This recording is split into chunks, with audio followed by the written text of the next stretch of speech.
자, 오늘 우리 계속해서 오래된 질문, 그렇지만 잊혀져가는 질문, 중요한 질문을 같이 해보는 시간을 갖겠습니다.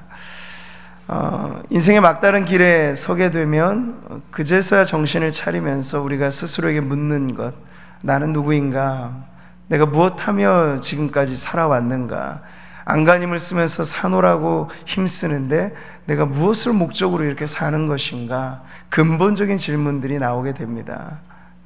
쌓아둘 것 없이 많은 것을 쌓아두고 살아가지만 결국 이 땅을 떠나는 마지막 순간에는 이런 질문에 답이 있느냐 없느냐가 그 인생을 성공적으로 살았느냐 그렇지 못했느냐를 가늠해주는 기준이 되니까요.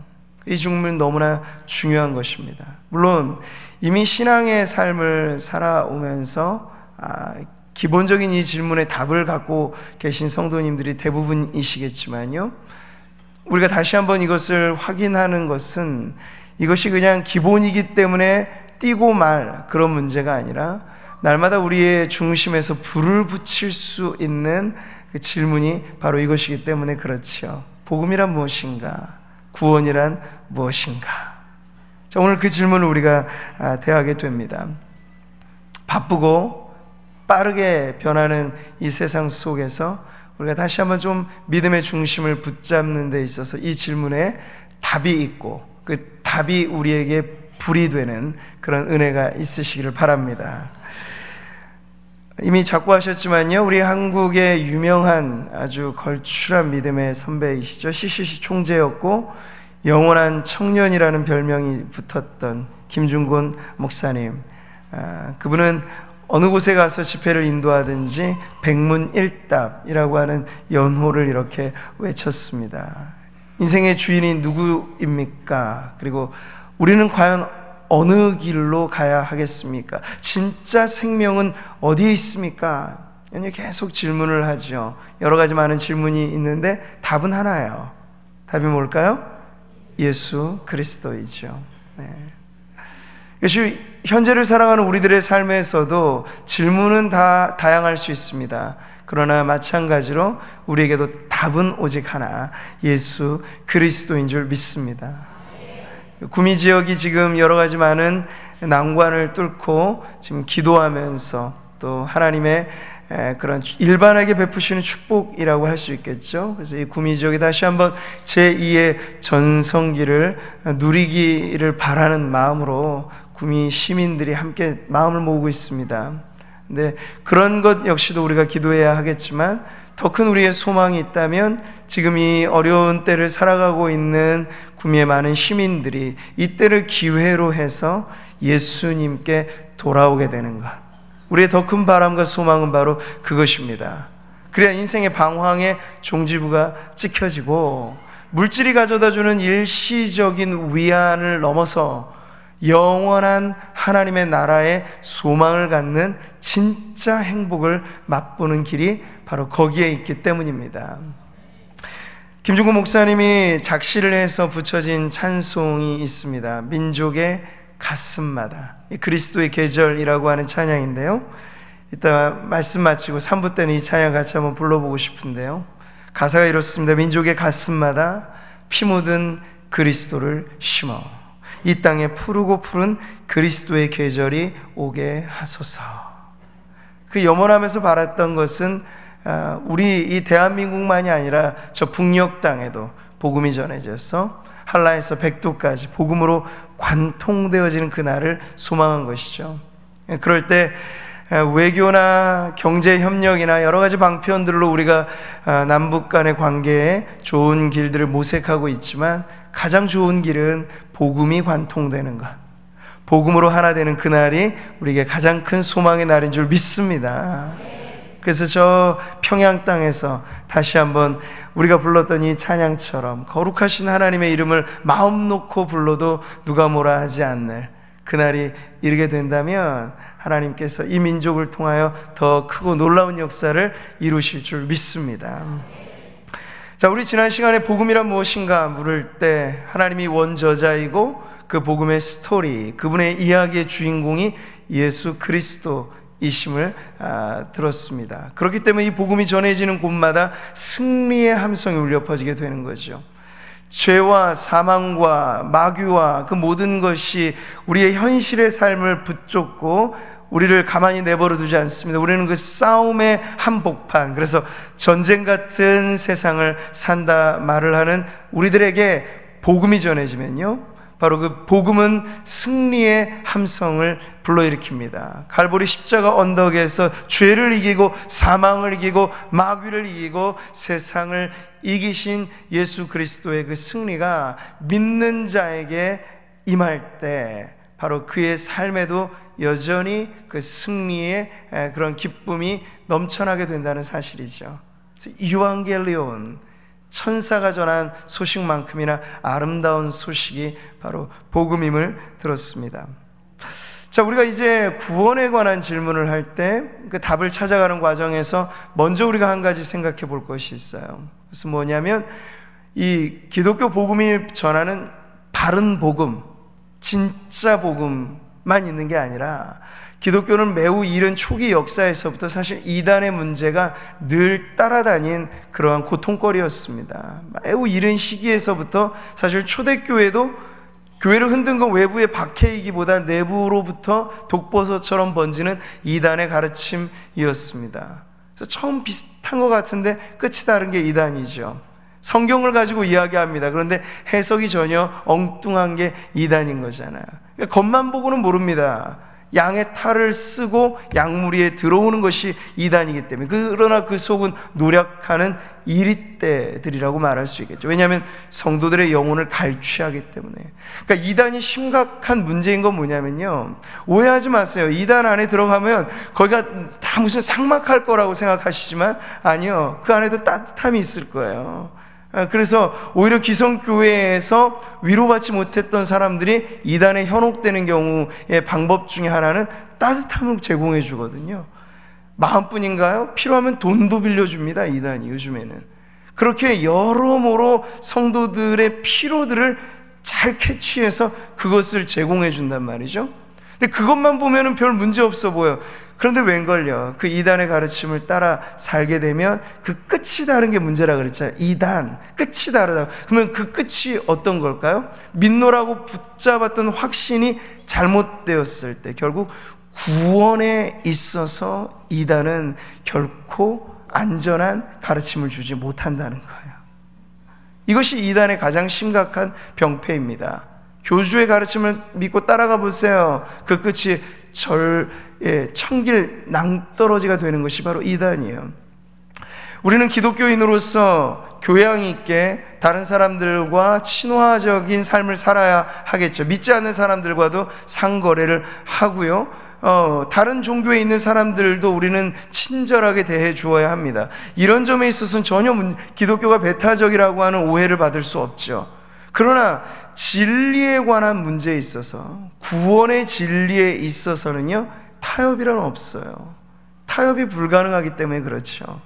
예수 아니면 다른 길이 없는데 자꾸 다른 길도 있다고 말하니 어찌 타협이 가능하겠습니까? 거기서부터 결국은 기독교는 어쩔 수 없는 배타성을 2000년간 유지해 온 거예요. 지금에 와서 그것이 다 잘못됐다, 지금이 어떤 시대인데 여전히 외골수적으로 오직 한 길만 말하는가?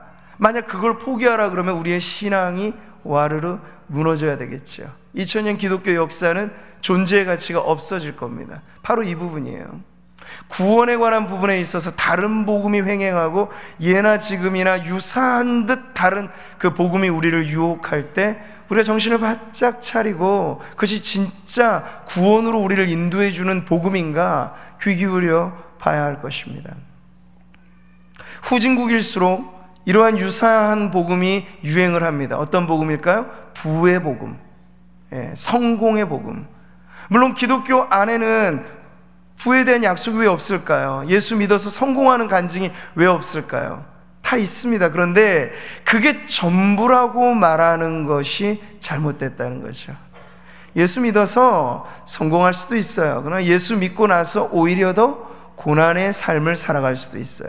이전에 예수님 안 믿었을 때 거짓말하고 사기치고 잘못된 방법으로 부를 축적했어요. 근데 그 사람이 예수를 믿는다면 그대로 살아야 될까요? 아니죠. 삭개오가 예수님을 믿고 나서 고백했던 거, 내가 누구 사기쳐서 얻은 거 있으면 4배나 갚겠습니다. 오히려 재산이 더 줄어들 수 있다는 거예요. 예수 믿고 나서 제대로 신앙생활하고 제대로 회개하고 나면요, 이전의 삶의 가치관과 다르게 살아가야 하기 때문에 어려움이 겪을 수도 있어요. 그러니 무조건 예수님을 만나면 건강해집니다. 예수님을 믿으면 부해집니다.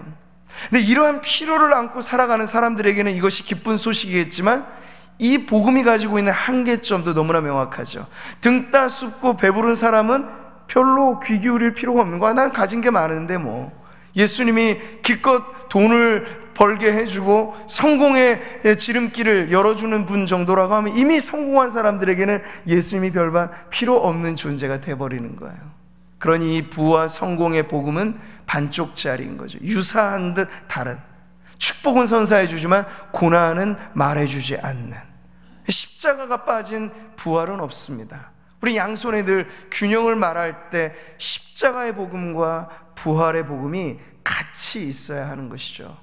그런데 이러한 유사한 복음들은 부활의 영광과 축복은 말하지만 십자가의 고난에 대해서 감추고 있기 때문에 그건 역시도 온전한 복음이라 말할 수 없는 것이죠.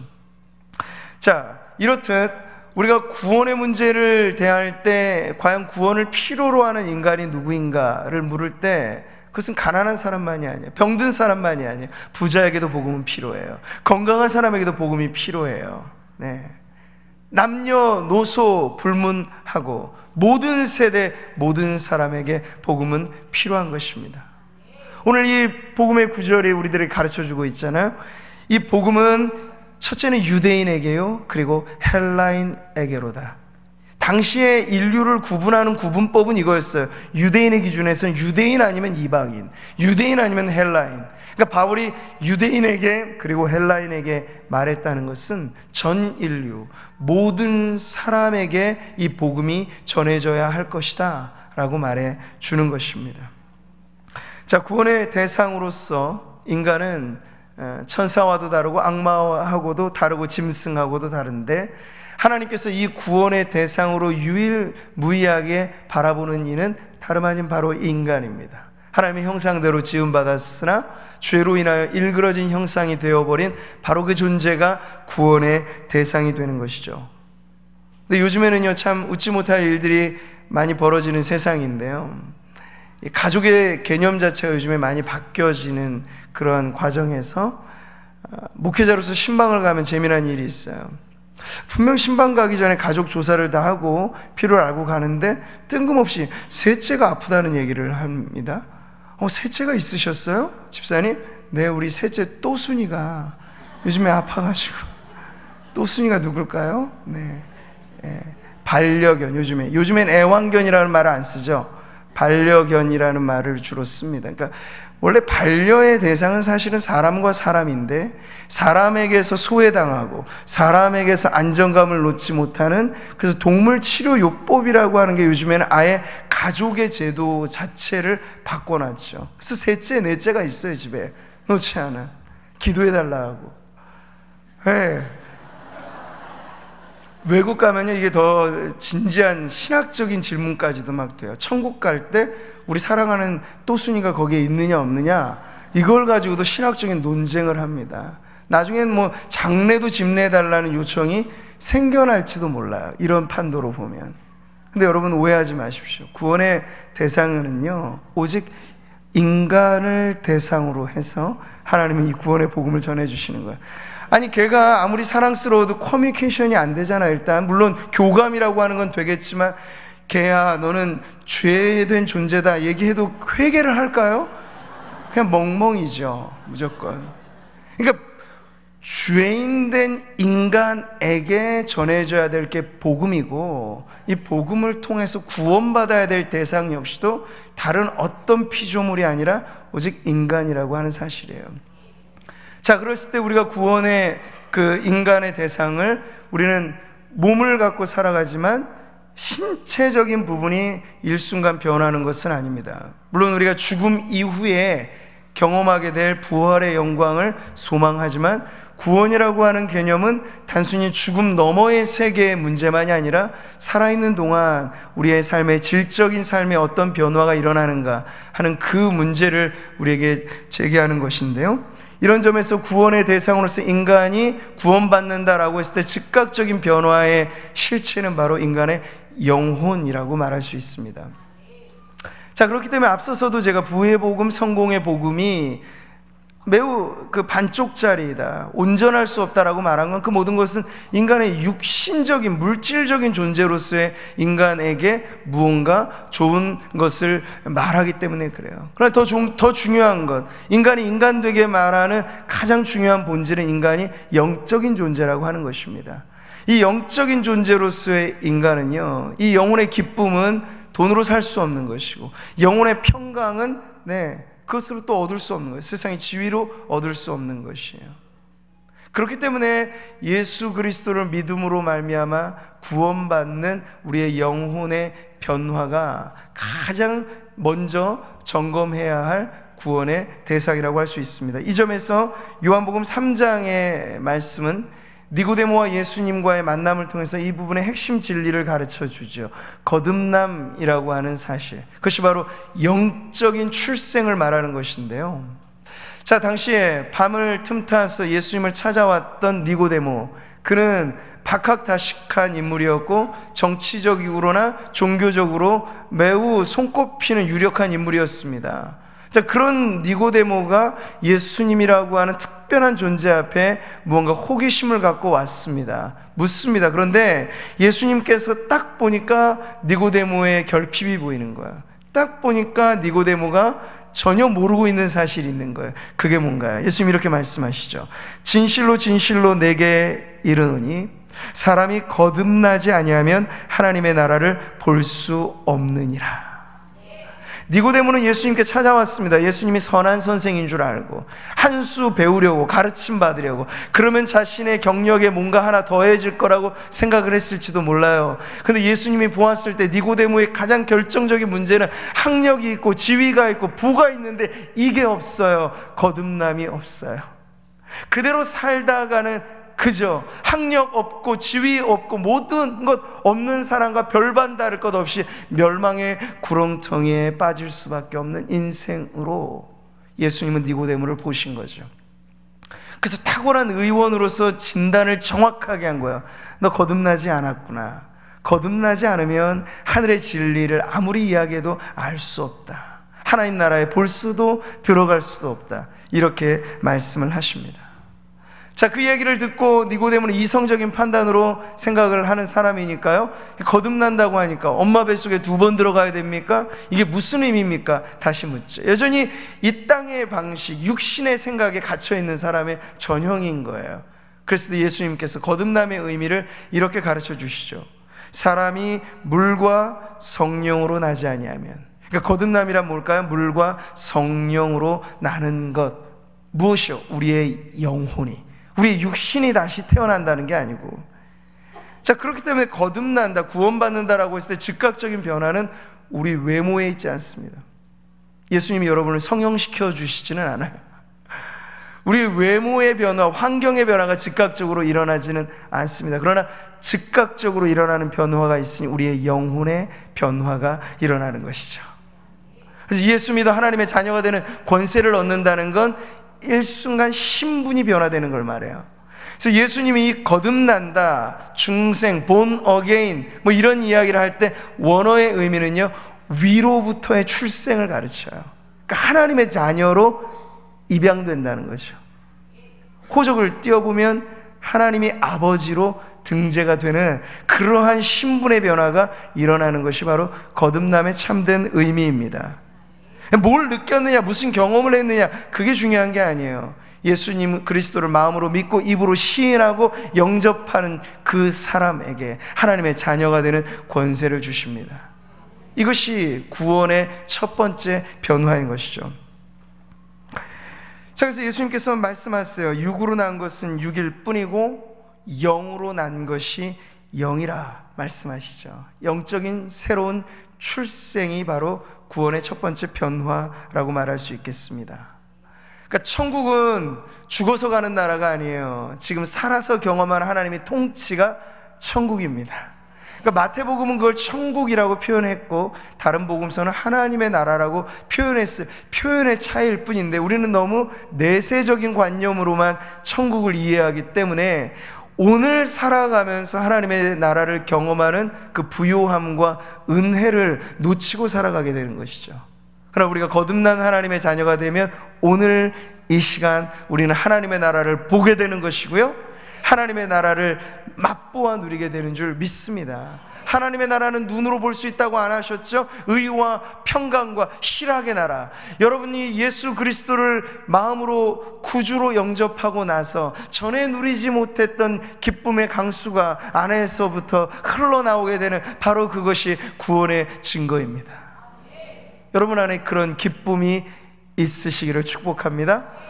평강이 넘쳐나시기를 바랍니다. 부활하신 예수님께서 제자들이 두려워하는 그들의 삶의 현장에 찾아오셔서 첫 번째 선사해 준 축복이 너희에게 평강이 있을지어다. 경제와 육신의 건강과 이 모든 것들로도 빼앗을 수 없는 예수님이 우리에게 주신 평강의 축복은 영속적인 것입니다. 할렐루야. 그 평강을 받아 누리는 구원받은 하나님 백성들 되시기를 바랍니다. 구원의 우리가 두 번째로 생각해 볼 부분은 구원이 과연 무엇으로부터의 구원인가 했을 때 우리는 인간의 실존의 문제를 보게 됩니다. 그것은 바로 죄로 일그러진 모습입니다. 죄라고 하는 것, 관역을 잘못 맞추고 쏜 화살이라고 하는 의미가 담겨져 있습니다. 그래서 인간의 모든 선행, 인간의 모든 노력, 그럼에도 불구하고 인간의 태생적인 문제는 첫사람 아담의 범죄로 기인한 원죄라고 말하죠. 그 원죄의 그늘에서 벗어나는 인생은 아무도 없습니다. 우리가 생물학적인 원리로만 생각해 보셔도 마찬가지죠. 부모나 선조로부터 우리는 DNA적인 어떤 유전 형질을 이어받잖아요. 그래서 조상이나 할아버지나 아버지가 머리가 좀 훤하게 벗겨지시면 자식들도 애쓰고 노력을 해도 머리가 좀 벗겨지는 걸 피할 수 없는, 이건 유전적인 문제거든요. 닮았다라고 말하잖아요. 엄마 아빠가 결혼해서 놓은 자식이 엄마든 아빠든 반반이든 다 닮게 마련이죠. 안 닮는 게 이상한 거죠. 근데 마찬가지입니다. 인류의 시조라고 불리는 아담이 죄를 짓자 그 죄에 가공할 만한 위력은 마치 DNA처럼 뒤따르는 모든 인류에게 그 죄의 형질을 심어놓게 된 겁니다. 그러니까 죄가 무서운 건 바로 그러한 뿌리 깊은 내력이 있기 때문에 그래요. 우리가 요즘에 병력을 말하더라도 가족력을 살피잖아요. 가족 대대로 어떤 암이라든지 무슨 기타 질병이 있으면 그게 유전으로 좀 이어지게 될 가능성이 있다는 걸 아니까. 근데 죄는요, 피할 수 없이 치명적으로 물려지는, 대물림되어지는 가장 심각한 문제입니다. 그래서 죄로부터 자유로울 수 있는 인생이 아무도 없고, 죄는 죄의 문제로 끝나지 않습니다. 사망을 불러일으켰습니다. 그래서 첫사람 아담은 원래 죽을 운명이 아니었습니다. 그런데 죄를 짓고 죄로 인하여 사망이 그에게 군림하자 결국 죽을 인생, 너는 흙이니 흙으로 돌아가라는 선언은 죄 짓고 난 이후에 부여된 것이죠. 그렇기 때문에 죄로 자유로울 수 없고 사망으로부터 자유로울 수 있는 인생이 아무도 없습니다. 때문에 구원을 필요로 하는 것은 바로 모든 인간, 아담 이래로 이 땅에 태어난 모든 인생들은 다른 누군가가 와서 우리에게 이 치명적인 죄의 문제, 사망의 문제로부터 우리를 건져내어 주지 않으면 누구도 구원받을 수 없다라는 결론을 가르쳐 주는 거죠.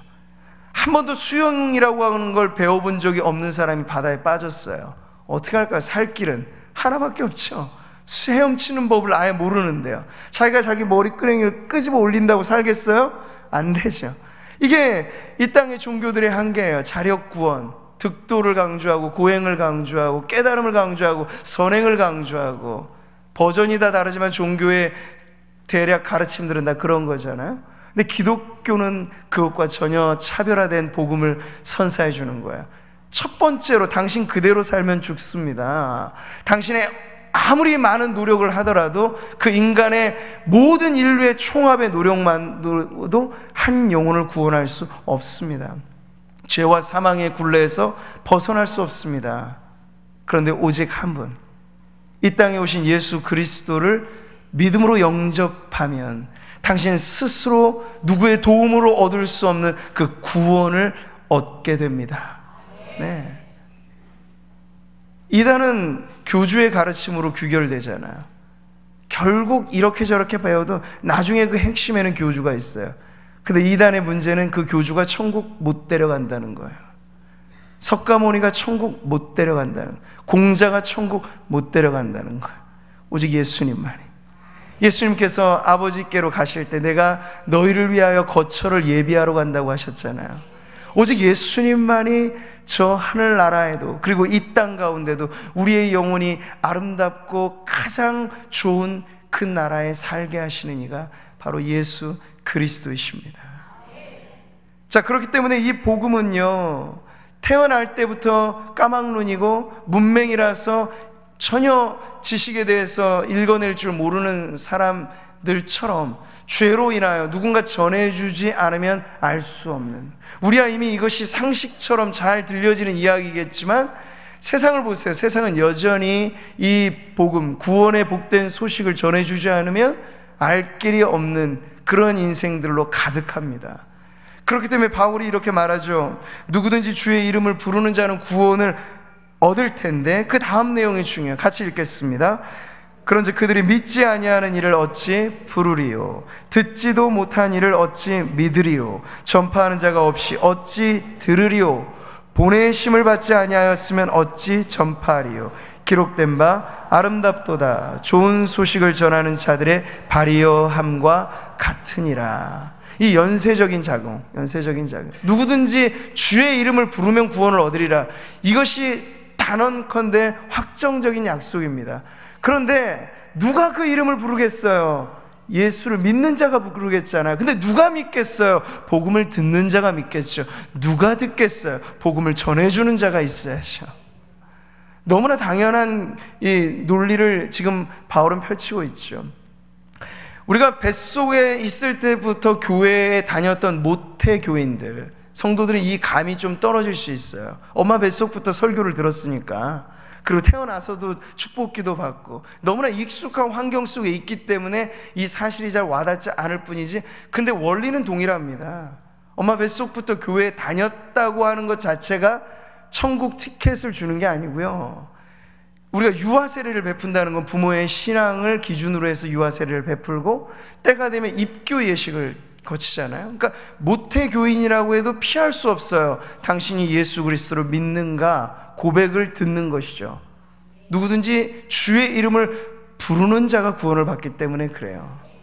자, 그렇기 때문에 한 번도 이 복음에 대해서 듣지 못하고 교회가 여전히 교회의 이 출입구가 무겁게 느껴지고 낯설게 들려지는 그런 사람들에게는요, 이 구원의 문제라고 하는 건 지속적으로 전하고 또 전하고 전해주는 누군가가 있어야만 이 세상의 구원이 계속해서 구원받는 하나님의 백성들이 늘어가게 된다는 것입니다.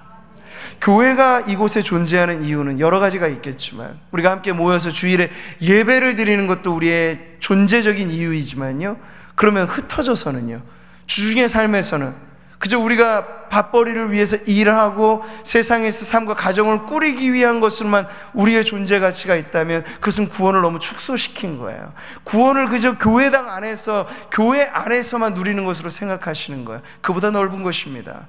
우리가 일하는 이유, 살아가는 이유, 모든 삶의 관계에서 우리가 세상 속에 거하는 이유는 바로 이 소식을 전하는 잎과 같이 하나님께서 쓰시기 위하여 우리를 일터로 보내주는 줄 믿습니다. 선교사에게만, 전도자에게만, 목회자에게만 위임된 것이 아니라 예수를 믿는 모든 이들에게 가서 이 복음을 전하라는 명령을 맡겨주신 거예요. 그래야 듣겠고, 그래야 믿겠고, 그래야 입술로 예수를 시인하는 구원의 자리에 나아가게 될 것입니다. 저는 지금도 우리 지역이 황금어장이라고 믿어요. 10%의 복음화율이라는 건 반대로 90% 아직 이 복음 듣지 못하거나 들어도 나오지 못하는 사람들이 부지기수로 많다는 건데, 황금어장일 수밖에 없잖아요. 가서 전하고 기도해, 전하고 기도해. 찬송처럼 우리가 그렇게 예수 믿음이 구원이요, 예수 믿음이 구원의 첫 출발이라고 하는 이 기쁜 소식을 전하는 주님의 입과 같은 존재로 쓰임받는 성도님들 되시기를 축복합니다. 우리는 복음의 안경을 끼고 세상을 봐야겠습니다. 그냥 우리의 맨 눈으로만 보면요, 세상이 그냥 복잡하죠. 세상에 모든 사람이 다 다르고 다 다른 것밖에 보이지 않아요. 그런데 복음의 안경을 끼면 아주 선명합니다. 이 세상에 많고 많은 사람들이 있지만 예수 그리스도를 믿어 구원받은 사람들과 아직도 믿지 않아 구원의 길에 이르지 못한 인생들, 인류는 딱 정확히 구분되어지는 거예요. 요즘에야 이런 이분법적인 표현을 흙과 백의 논리라고 실어들 하겠지만요, 근데 어쩔 수 없어요. 중간지대는 없어요. 구원받은 듯 하기도 하고 아닌 것 같기도 하고 그런 것 없어요. 한번 구원은 영원한 것이고, 예수 그리스도에 대한 구원의 확신이라고 하는 것은요, 다른 어떤 기준에 의해서가 아니라 예수님을 내 마음의 구주로 영접하는 그 순간 이루어지는 변화입니다. 똑똑똑 주님이 녹화하시면서 누구든지 내 음성을 듣고 그 마음의 문을 열기만 하면 내가 그에게로 들어가 그로 더불어 먹고 같이 살겠다는 말씀이잖아요. 주님을 모시며 살아가는 그 인생은 정확히 구원의 길에 들어선 인생입니다. 그러나 여전히 종교적인 활동을 하면 차원에서 교회 생활을 많이 하시는 분일지라도 이 부분에 있어서의 명확한 신앙의 고백이 없다면요, 여전히 구원의 길에 있어서는 가까이 들어선 것 같지만 아직 그 문에 들어서지 못한 인생일 뿐입니다. 이것이 천국의 기준법이에요. 인간을 줄 세울 때 돈으로 기준하지 않습니다. 인간의 명예로 기준하지 않습니다. 예수를 믿음의 기준에서 구원받은 백성인가 그렇지 않은가의 기준을 가지고 하나님은 인생을 바라보실 것입니다. 우리는 허물과 죄로 죽어 있는 존재라고까지 성경은 말씀합니다. 송장은 찔러도 반응이 없는 게 특징입니다. 간지럼을 펴도 웃지 않습니다. 근데 그렇기 때문에 이 세상의 형편이 우리가 지속적으로 허물과 죄로 죽어있는 인생들이 귀문이 열리고 눈이 열려지는 유일한 통로는 복음밖에 없는 거예요. 다른 고상한 가르침을 통해서 조금 더 고양될 수는 있겠지만 그 영원한 형벌의 운명을 저항하도록 끄집어낼 수 있는 길은 없다는 것이죠. 예수님 말씀하셨어요. 그래서 내가 유일한 길이다, 내가 유일한 생명이다, 내가 유일한 진리다 말씀을 하셨습니다. 우리가 그것을 먼저 믿었으니 이제 이 믿음을 가지고 축복의 도미노처럼 하나가 딱 넘어지면 줄지어서 넘어지는 도미노 있잖아요.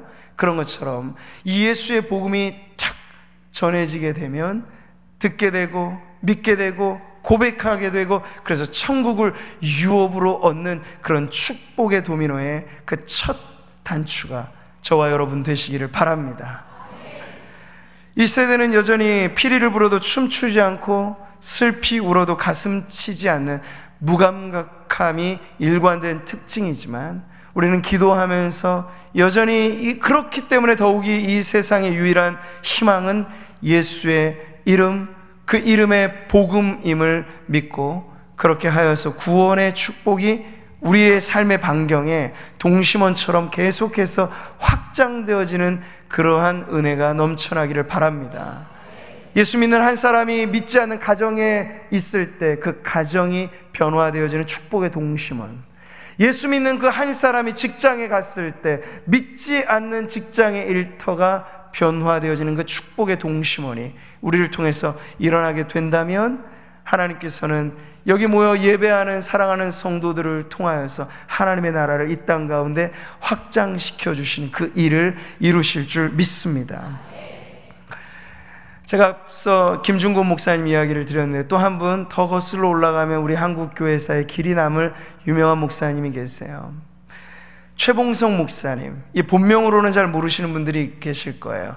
그분의 별명이 최권능 목사님이었습니다. 어찌나 그 복음의 사역에 이 권능이 나타나는지. 이분의 전문의 특허가 바로 그거죠. 예수, 천당, 불신, 지옥. 요즘에 누군가 버스 안에서 기차역에서 이런 거 하면 믿는 사람들마저도 조금은 약간 꺼리껴지게끔 들리는 구호가 됐지만요, 그러나 이 오리지널 버전은 그렇지 않았다고요. 이 최건능 목사님이 가는 곳곳마다 예수, 천당, 불신, 지옥 하면요, 그 짧은 복음의 외침을 듣고 구원받는 사람들이 얼마나 많이 일어나는지 몰라요. 이분은 가는 곳곳마다 뭐 길게 말할 것도 없이 이걸 외친 거예요. 근데 그때 살았던 시대가 일제강점기, 기독교가 탄압과 핍박을 받았던 그때 시대였잖아요. 근데 하루는 일본군의 연대장급 되는 높은 지위에 있는 사람이 말을 타고 지나가는데 최건능 목사님이 그 지나가는 일본 장교한테 외친 거죠. 똑같이 예수, 천당, 불신, 지옥. 말이 깜짝 놀랐어요. 휘잉 하면서 막 난리를 치는 바람에 연대장이 떨어졌지 뭐예요. 화가 머리 끝까지 나서 그 길로 데리고 가서 매질을 합니다. 고문을 합니다. 얼마나 힘들고 아팠을까요? 그런데 놀라운 건 매질을 할 때마다 뛰쳐나오는 소리가 이건 거예요. 예수, 천당. 또 때립니다. 불신, 지옥. 매질을 할수록 그 소리가 커지는 거예요. 그러니까 때리다가 지쳐서 순사가 물어요. 당신은 도대체 어떻게 된 사람이길래 좀 살려달라고 애원이라고 하면 봐줄 텐데 계속 그렇게 예수밖에는 말하지 않냐? 최건능 목사님이 이렇게 답합니다. 아니, 내 속에 예수님밖에 들어있는 것이 없기 때문에 나를 건들기만 하면 이것밖에는 나올 게 없습니다. 나를 또 때려보십시오. 예수, 천당, 불신, 지옥, 이 복음밖에는 저는 말할 것이 없습니다. 이렇게 답을 했다고 합니다. 사랑하는 성도 여러분, 구원받음, 구원이란 무엇인가에 대한 질문에 우리가 그 답을 얻을 때 가장 최종의 답은 바로 이 모습이 아닌가 싶어요. 예수님이 우리의 마음에 들어와 계셔서 우리도 세상에 줄 것이 이것밖에 마치 없는 사람. 돈이 있어요. 뭐 여러 가지 자선의 활동을 할 수 있어요. 그러나 베드로가 요한이 안진뱅이에게 말했던 바로 그 고백이 기독교의 가장 순전한 복음이죠. 금과 은은 내게 없거니와 내게 있는 것을 내게 주노니 곧 나사렛 예수 그리스도의 이름으로 일어나 걸으라. 스스로 일어날 수 없는 사람들, 찔러도 반응하지 못하는 허물과 죄로 죽어있는 인생들에게 우리가 줄 수 있는 것도 이것밖에 없습니다. 최고의 선물, 예수 그리스도의 이 복음이 죽은 영혼 살리고 영원한 형벌의 길인 줄도 모르고 맹렬하게 달려가는 인생들의 그 길을 막아서며 천국 가는 전혀 새로운 길로 인도하는 그 구원의 축복이 오늘도 예수 그 이름에 있음을 믿으시고 저와 여러분에게 주어진 이 삶의 그 이름의 즐거움을 우리가 받아 누리면서 이 복음을 증거하는 우리의 모든 앞으로의 삶이 되시기를 주님의 이름으로 축복합니다. 할렐루야.